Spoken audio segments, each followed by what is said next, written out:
কুষ্টিয়ার মিরপুরে শফিকুল ইসলাম আজম নামে এক আওয়ামী লীগ নেতাকে লক্ষ্য করে অতর্কিত গুলি চালিয়েছে দুর্বৃত্তরা। গতকাল সন্ধ্যা ৭টার দিকে মিরপুর উপজেলার আমলা ইউনিয়নের সদরপুর বাজারে এই চাঞ্চল্যকর হামলার ঘটনা ঘটে।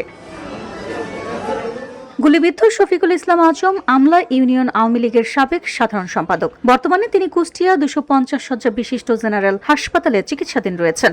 বসুন্ধরা, উত্তরা, বনশ্রী, কুড়িল ও বাড্ডা সহ রাজধানীর বিভিন্ন স্থানে অভিজাত ও অত্যাধুনিক মানের ফ্ল্যাট কেনার এক নির্ভরযোগ্য প্রতিষ্ঠান প্লেজেন্ট প্রপার্টিজ লিমিটেড।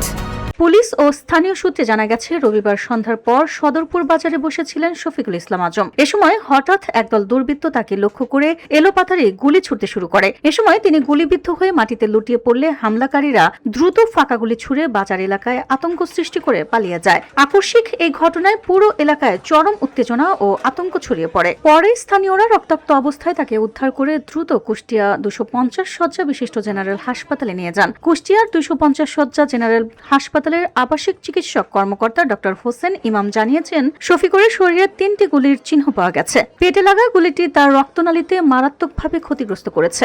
অতিরিক্ত রক্তক্ষরণের ফলে তার শরীরে রক্তশূন্যতা দেখা দিয়েছে। বর্তমানে তাকে রক্ত দেওয়া হচ্ছে এবং অবস্থা অত্যন্ত আশঙ্কাজনক। প্রাথমিক চিকিৎসা শেষে তাকে উন্নত চিকিৎসার জন্য জরুরি ভিত্তিতে ঢাকায় পাঠানোর প্রক্রিয়া চলছে।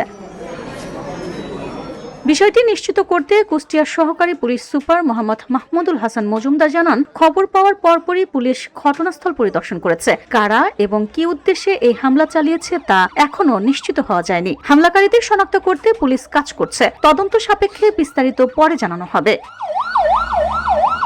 VOD Bangla news desk.